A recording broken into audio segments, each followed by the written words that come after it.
Okay, I want to start this video out. I'm going to try and organize my thoughts better, but I want to start this video out briefly with my own personal crisis of faith that I've been experiencing. And then I want to get into some of the broader implications of this in terms of my I'm an agnostic, and so I'm not a religious person, but the closest thing I have to a religion, or at least that I have had, is just knowing stuff. It's just knowledge, and then share it, and just share as you go. And I had this system that was working for me. It was working really well, and maybe some of it was masochism that as a general rule of thumb, people should get credit for what they do, because if they don't, if you steal stuff from people, if the proper person doesn't get credit, then that's bad for everyone. But I wasn't looking for credit. I was just learning stuff, learning, share as I go. I wasn't holding back anything other than myself, maybe, but I wasn't holding back knowledge. I was just sharing, uh, sharing what I knew. And, the saying, be careful what you wish for. Well, I wished to know more and more and figure out everything. And eventually I got what I wanted.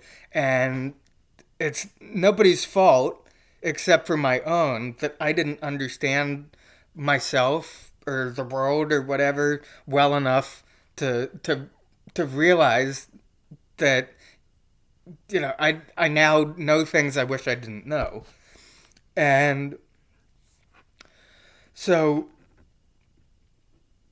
I had this system that was working, and then I consumed too much knowledge.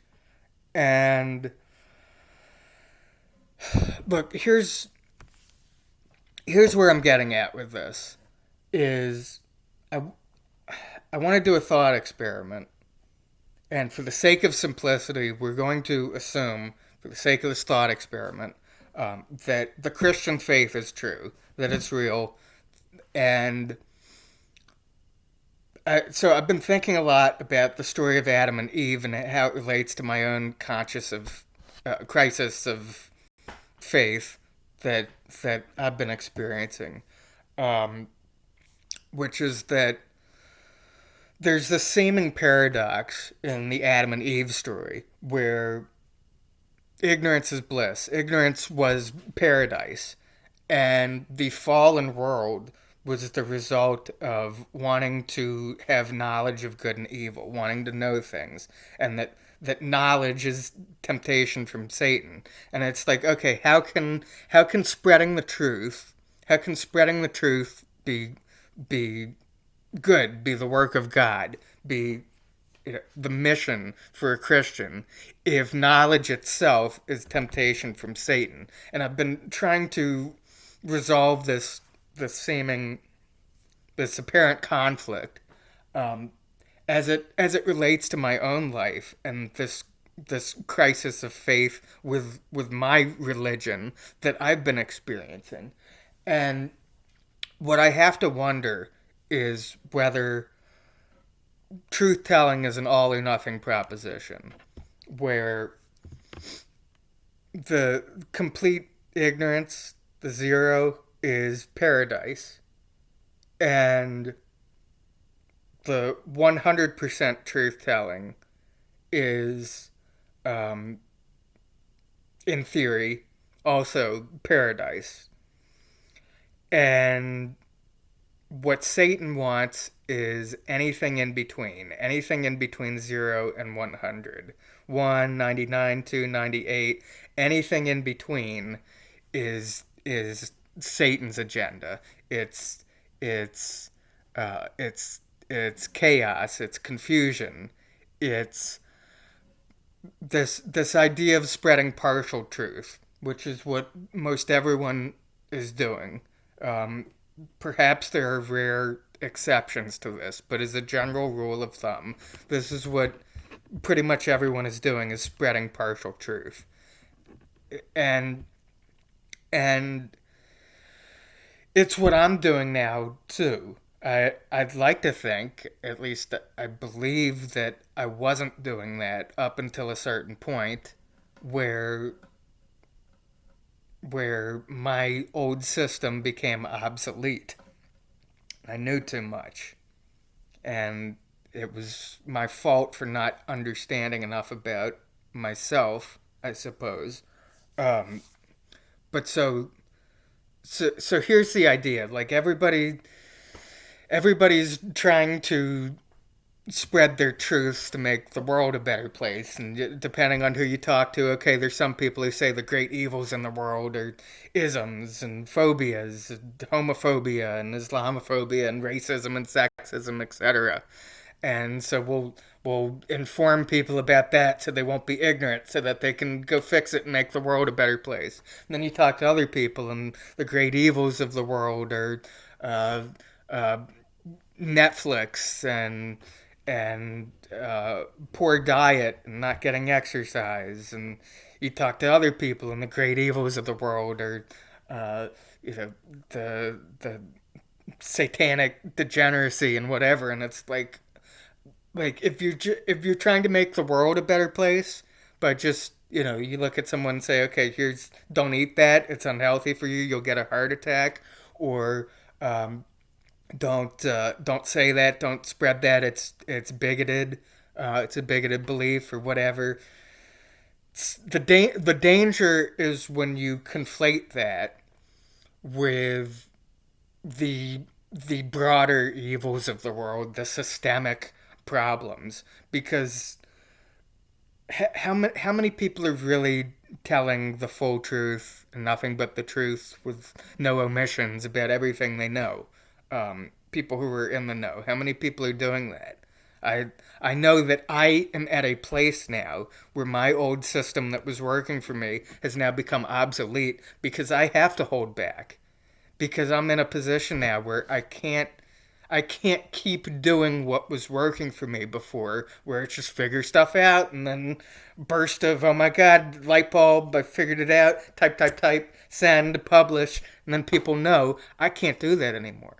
I still can in theory. I could still do that in theory, but it's there are different implications now. There are consequences to it. There it's it's not the same anymore, and I can't elaborate on why, and that's the problem. That's the problem.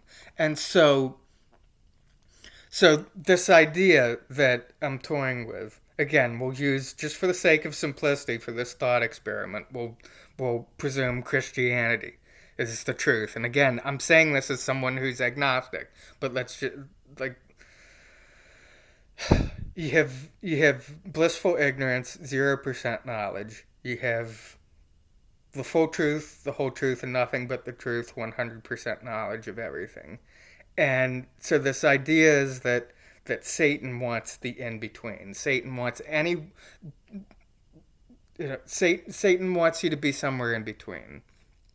Satan wants the spreading of partial truth, and everybody's spreading part of the truth, this part and that part and whatever. And some people don't know any better. Some people don't know the full truth. Maybe none of us know the full truth, but some people don't. Some people are sharing as much as they know, and a lot of people aren't.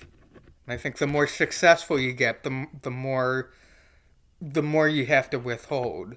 And then everyone makes the same calculation, which is that partial truth is better than no truth. Some truth is better than none. And I'm not sure if that is accurate. I'm not sure if it is. Because if you give people enough truth to make them upset, to make them angry, to make them defensive, to make them ashamed, to make them fearful, to cause confusion and chaos and hatred and disharmony, but you don't give them enough to believe you or to fully understand, then whose agenda are you serving? Because it's like, it just seems to me like it's so easy to co-opt well-intentioned work. It's so easy to co-opt things that people do to try and make the world a better place. It's so easy to co-opt that and use it for the opposite purpose.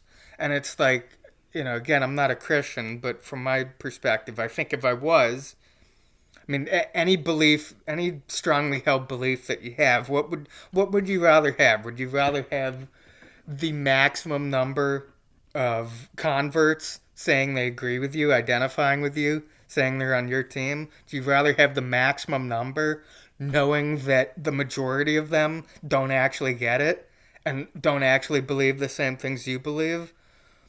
Or would you rather be in the minority but have cohesion and have authenticity and unity? And, it's like Christians are the vast majority of my country, the United States, ostensibly. But if you talk to most devout Christians, they'll say, well, most of those Christians aren't real Christians. They're picking and choosing. You know, they and it's like that's a privilege that I have as a non-religious person. I can look at the Bible or the Quran or whatever religious text and say, okay, I like this part. I like that part. This is good. People should hear this. That's a nice message. Ooh, I don't like that part. Stay away from that. I don't like that part either. Stay away from that. Well, that's a luxury for me as someone who's not married to the ideology, who doesn't believe it. But if you are a believer and you do that, well, then you're trying to have it both ways. And look, as this relates to me personally, this is what I've like. This is what I'm doing now. It wasn't what I set out to do. It wasn't what I was doing initially, but this is what I'm doing now. Where it's like, okay, I want to make the world a better place, but now I'm doing it through partial truth, and I'm holding back on certain things I know for various different reasons. And even just in explaining this, I worry that this is part of the problem. I don't know. I don't know how you resolve this. I don't know how you fix this. I don't have all the answers, but it's like, if it's like maybe the truth is incidental. It's like if people are getting along and living in peace and harmony and spreading love, and they don't know anything, they don't know jack shit, they're completely ignorant, then that's okay as long as people are acting good, behaving well. Um, but once the genie is out of the bottle, what do you do? Once people know some of the truth, once people know some of the truth, but they don't know enough to really get it, they don't know enough to understand, then then whatever positive messages and positive work is being done is going to inevitably be co-opted by people with nefarious agendas. And so I don't know what you do. I don't know how you fix it. But if if I'm right about this, then there are disturbing implications to it. I mean, it's like, look, um, like what if the missionary is doing Satan's work?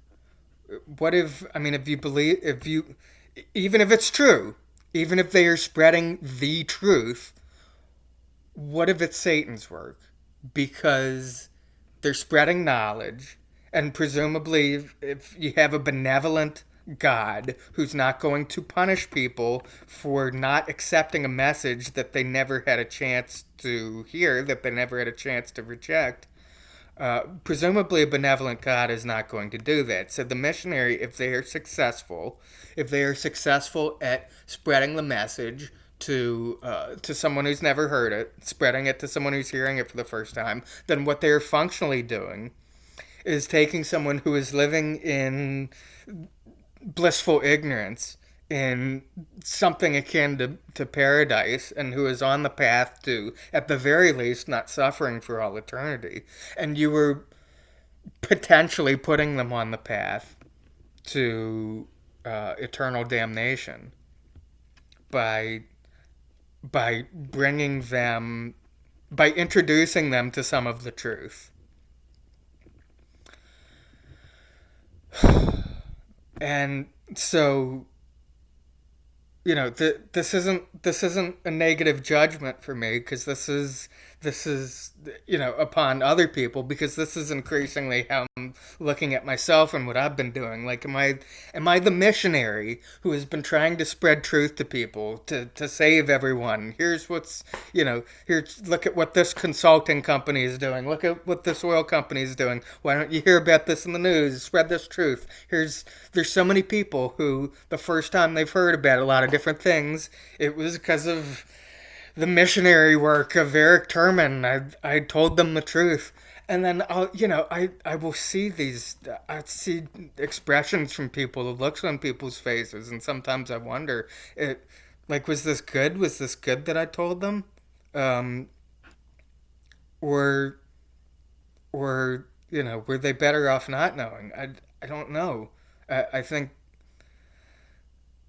it was, it was less of a concern for me when I wasn't holding back anything, which I'm doing now, because my old system is now obsolete. And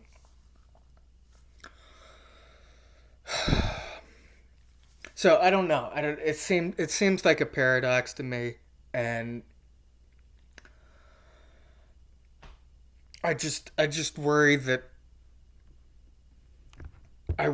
maybe partial truth is not better than no truth. But I also worry that because it's too late to put that genie back in the bottle, um that and maybe the whole point of the Adam and Eve story is that we are born into a world where it is already too late to be ignorant. Maybe, I don't know, but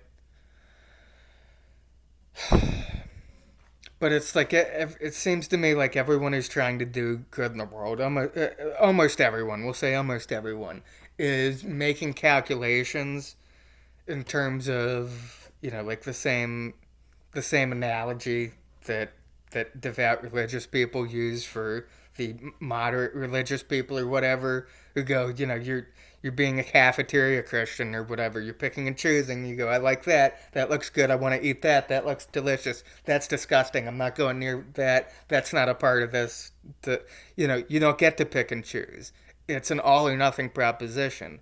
And if you believe it's an all or nothing proposition, if you assume that for the sake of argument, if you start with truth telling is an all or nothing proposition, and the only way to make the world truly a better place is by fully committing to it, or else don't get involved in it in the first place. If you operate on the assumption that is the case, then we're all spreading chaos and spreading disharmony and hatred by trying to have it both ways, by trying to spread truth to people, but holding back. And I don't know how we resolve it. I don't have all the answers, but it's it's a disturbing thought. It's haunted me for quite some time now. So I don't know what we do about it. I don't know how you fix it, it's because I don't know if the full truth is an option. Um, eh, but it also may be impossible to win without it. I don't know. Um, it's like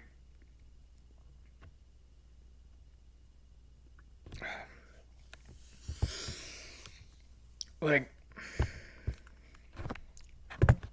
don't know. I don't know. Um, it's food for thought, and I don't know. It's a particularly disturbing thought for me. This whole ignorance is bliss idea because again, it runs so contrary to um, how I've lived my life. Um, but uh, it's if truth really if telling the truth really is an all or nothing proposition, and if the partial truth is satanic, then it seems like most everyone's playing the same game. You know, the the left, the risk of overgeneralization, wants to wants to spread truths like, don't you know that that cops plant evidence sometimes, and that they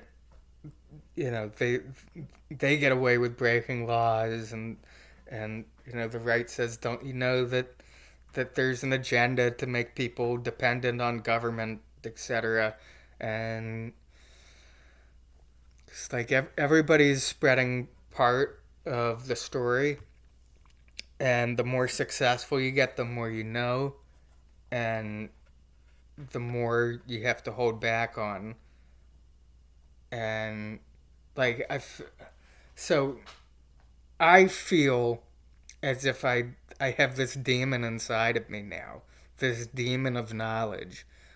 Whereas before, I could relieve myself of it. I could exercise it um, with my old obsolete system, where just I learn something, and once I make a connection, the light bulb goes off, and burst of inspiration, type, type, type, type, type, type, type, send, everybody knows, and then on to the next thing, on to the next truth to expose. And it's there are broader implications now because I was too successful for my own good, at least with where my maturity level has been at. And so now I feel as if I have this demon inside me, this demon of forbidden knowledge.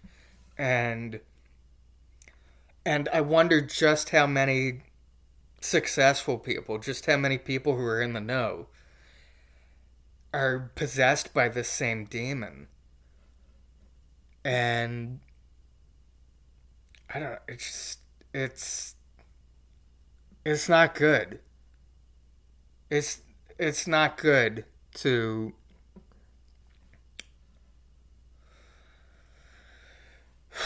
deep breath.